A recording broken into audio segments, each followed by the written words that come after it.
Hello dear students. ये last video में हमने एक्सरसाइज 7.1 के क्वेश्चन 4 तक सॉल्व किए थे और आज हम क्वेश्चन नंबर 5 से स्टार्ट करेंगे। क्वेश्चन नंबर 5 में दिया है रेखा एल। ये जो रेखा एल है यहाँ चित्र में देखिए, रेखा एल कोण ए को समद्विभाजित करती है।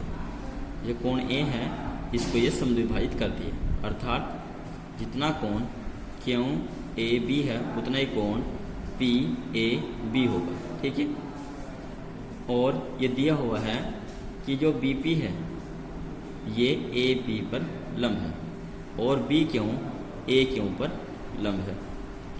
और सिद्ध करना है त्रिभुज ए पी बी। ये जो त्रिभुज है ये त्रिभुज ए क्यू बी इस त्रिभुज के सर्वांश हैं। और दूसरी बात, बीपी जो भुजा है वो बी क्यू भुजा के बराबर है। सोल्व करेंगे क्वेश्चन को। देखिए, जिन दो त्रिभुजों से हमें सर्वांश सिद्ध करना है उन त्रिभुजों को ही हम लिख कर चलेंगे।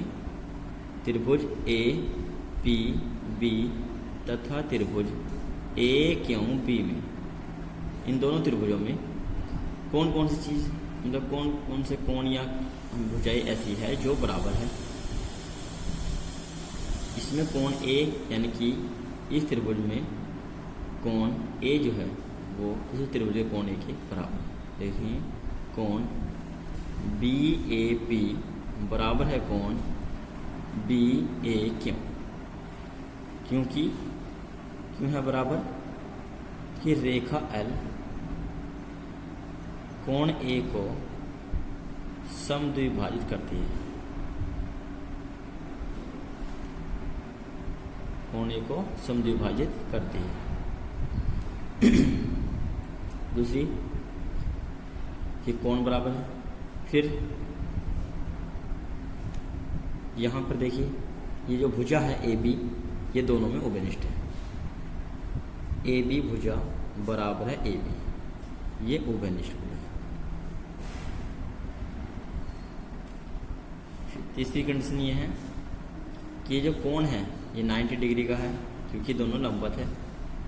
तो त्रिभुज ए पी बी में कोण पी 90 अंश का है, तो कोण ए पी बी बराबर है कोण ए क्यू बी। क्यों है? क्योंकि ये समकोण है 90 अंश का। ठीक है, इसलिए देखिए कोण भुजा कोण, कोण भुजा कोण, कोण भुजा कोण से ये सर्वांग समन्वय हुआ है। ये सर्वांग समन्वय है राइट हैंड साइड RHS से। RHS sorry right hand side नहीं, RHS से सोल्व है। RHS का मतलब मीन होता है R यानी कि राइट एंगल, हाइपोटेनस कर्णभुजा और S यानी कि कोई भी साइड, और एक साइड इसमें है ए बी। ठीक है,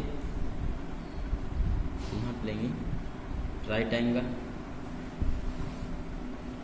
हाइपोटेनस और एक साइड। ये एंगल भी बराबर है, ये एंगल भी बराबर है। ठीक है, यहाँ से लिखेंगे। इसलिए त्रिभुज ए पी बी सर्वांग सम है त्रिभुज ए क्यू बी के। तो ये एंगल साइड एंगल से सर्वांग सम।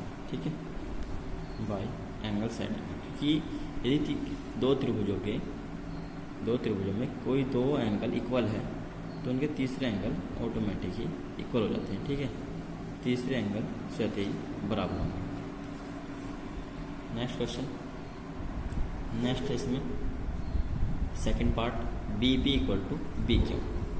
देखिए यहाँ पर ये त्रिभुज है ए पी बी, ये सर्वांगसम है त्रिभुज ए क्यू बी के। जब दोनों त्रिभुज सर्वांगसम है तो सर्वांगसम त्रिभुजों के संगत कोण समान होते हैं और संगत भुजाएं भी समान होती है।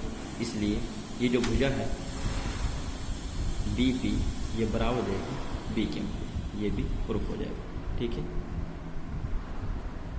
सेकंड क्वेश्चन 6 क्वेश्चन 6 से दिया हुआ है।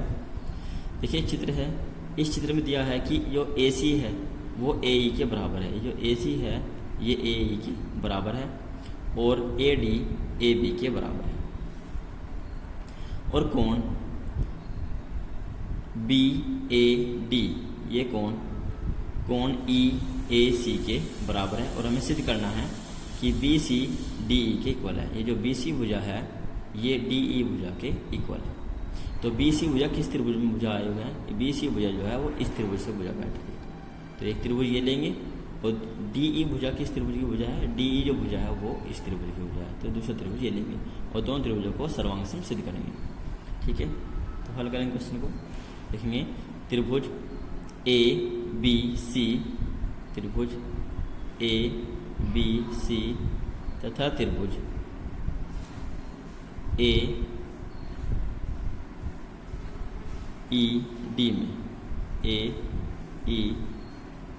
में यहाँ पे D पहले लीजिए, ADE में देखिए AC जो भुजा है वो AE के इक्वल है। ये भी ध्यान रखने वाली बात है। ठीक है, अब हम सिद्ध करेंगे, इन्हें सर्वांग सम सिद्ध करेंगे। देखिए त्रिभुज ABC में ये जो भुजा AC है ये भुजा त्रिभुज ADE में भुजा AE के इक्वल है, ये दिया है।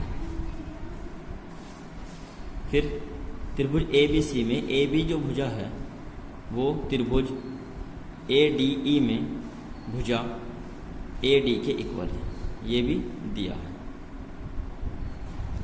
ठीक है, इसके बाद यहाँ देखिए ये जो कोण है ये दोनों इक्वल है। तो ये कौन है? कोण BAD और उसे हम त्रिभुज ले रहे हैं, त्रिभुज लेंगे BAC, क्योंकि ये कोण इस कोण के बराबर है और इनमें ये कोण जो है ये उभयनिष्ठ है। तो इसलिए ये जो कंप्लीट कोण होगा ये इस कोण के इक्वल होगा, यानी कि कोण BAC बराबर होगा कोण DAE के इक्वल होगा। ठीक है, देखेंगे कोण BAC बराबर होगा कोण DAE। क्यों होगा? क्योंकि दिया हुआ है कि कोण BAD बराबर है कोण EAC के तथा कोण DAC उभयनिष्ठ है। कैसा कोण है? उभयनिष्ठ है।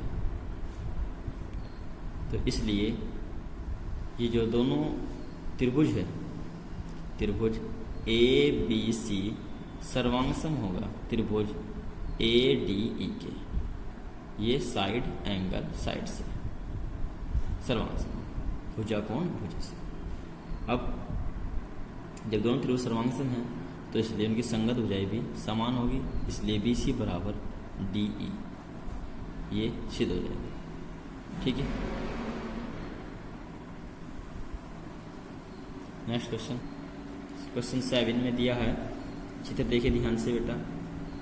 ये जो P बिंदु है ये AB का मध्य बिंदु है और कोण EPA बराबर है कोण DPB के और कोण BAD ये कोण बराबर है कोण ABE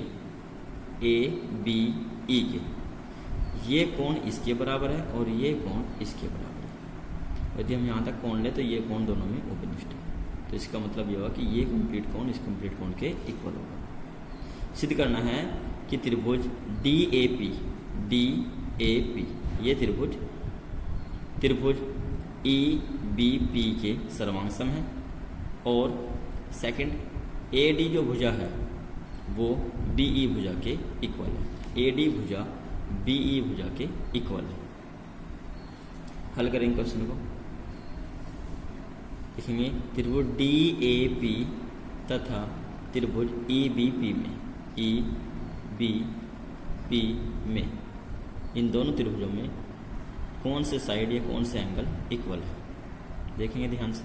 ठीक है, ऊपर देखिए, यहाँ पर पी ए बी का मध्य बिंदु है, तो इसका मतलब ये हुआ कि यहाँ पे जो ए पी है वो बी पी के इक्वल होगा, यानी कि ए पी बराबर है बी पी, चूँकि पी ए बी का मध्य बिंदु है। ठीक है। और ये कोण इस त्रिभुज में, त्रिभुज डी ए पी में कोण ए त्रिभुज ई बी पी के कोण बी के इक्वल है। कोण डी ए पी बराबर है कोण ई बी पी, ये दिया है। और थर्ड, दो कोण, एक भुजा, कोण और फिर ये कोण, भुजा, कोण। कोण ये है, ये कोण कौन सा है?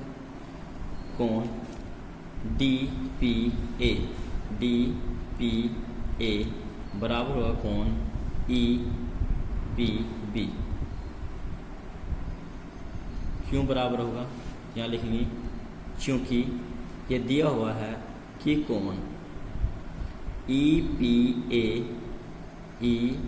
पी ए बराबर है कोण डी पी पी, तथा इन दोनों में, जैसे हमने अभी पिछले क्वेश्चन में बताया था, ये दोनों, इन दोनों क्वेश्चनों, इन दोनों एंगलों में, इस एंगल में और इस एंगल में, ये कोण तो ऑलरेडी बराबर दिए हुए हैं, और ये कोण इतना, कोण ई पी डी, कोण ई पी डी, ये कोण उभयनिष्ठ है। कोण ई पी डी उभयनिष्ठ, तो जिस कारण से ये दोनों कोण इक्वल है। अतः त्रिभुज डी ए पी सर्वांगसम है त्रिभुज ई बी पी के। किस नियम से? तो ये है एंगल साइड एंगल से, कोण भुजा कोण के नियम से। ये कोण फिर भुजा और फिर कोण, कोण भुजा और कोण, इस नियम से क्या है? सर्वांगसम। अब सेकंड, ये तो फर्स्ट प्रूफ हो गया। तथा ए डी बराबर बी, और जब दो त्रिभुज सर्वांगसम होते हैं तो उनकी संगत भुजाएं समान होती है, इसलिए जो भुजा ए डी है वो बी ई के इक्वल होगी। भुजा ए डी इक्वल होगी बी ई, ये प्रूफ हो जाएगा। क्वेश्चन 8, क्वेश्चन 8 में देखिए यहाँ पे त्रिभुज ए बी सी जो है वो एक समकोण त्रिभुज है, और इसमें कोण सी समकोण है, और एम जो है वो ए बी का मध्य बिंदु है, ए बी जो है इसका कर्ण भुजा है, और सी एम जो है वो डी एम के इक्वल है। तो हमें सिद्ध करना है, ये सिद्ध करना है कि ये जो त्रिभुज है ये त्रिभुज के सर्वांगसम है। तो इसमें कैसे सिद्ध करोगे? देखो ये कोण तो इसके इक्वल हो जाएगा, क्योंकि ये कैसे है, ये दोनों कोण शीर्षाभिमुख कोण है। दूसरा, ये भुजा इस भुजा के इक्वल हो जाएगी, क्योंकि एम जो है मध्य बिंदु है, यानी कि ए एम बराबर हो जाएगी बी एम के, और डी एम इक्वल होगी इसके सी एम के। ये दिया हुआ है, ये दिया हुआ है कि सी एम बराबर डी एम, और क्योंकि एम जो है ए बी का मध्य बिंदु है, इसलिए ए एम बराबर होगा बी एम के। ठीक है। तो भुजा कोण भुजा, तो भुजा कोण भुजा से ये दोनों त्रिभुज क्या हो जाएंगे? सर्वांगसम सिद्ध हो जाएंगे। उसके बाद जब दोनों त्रिभुज सर्वांगसम होंगे तो संगत कोण समान होंगे, यानी कि ये कोण इसके बराबर हो जाएगा और ये कोण इसके बराबर होगा। फिर हम त्रिभुज लेंगे, त्रिभुज डी बी सी और त्रिभुज ए सी बी में, इन दोनों त्रिभुजों का सर्वांगसम सिद्ध करेंगे। ये उभयनिष्ठ भुजा है, ठीक है, और ये भुजा इसके इक्वल है, क्योंकि हम इन दोनों त्रिभुजों का सर्वांगसम सिद्ध कर चुके हैं। और ये यहाँ पर देखिए, ये कोण इस कोण के इक्वल है, ये भी हम अभी सिद्ध कर चुके हैं ऊपर। बार देखिए चाहिए वीडियो को। तो इस तरीके से ये दोनों त्रिभुज क्या होंगे? सर्वांगसम होंगे। जब दोनों त्रिभुज सर्वांगसम होंगे तो जब ये कोण सी 90 अंश का है तो कोण बी भी 90 अंश का हो जाएगा। कोण बी कितना हो जाएगा? डी बी सी समकोण यानी 90 अंश का होगा।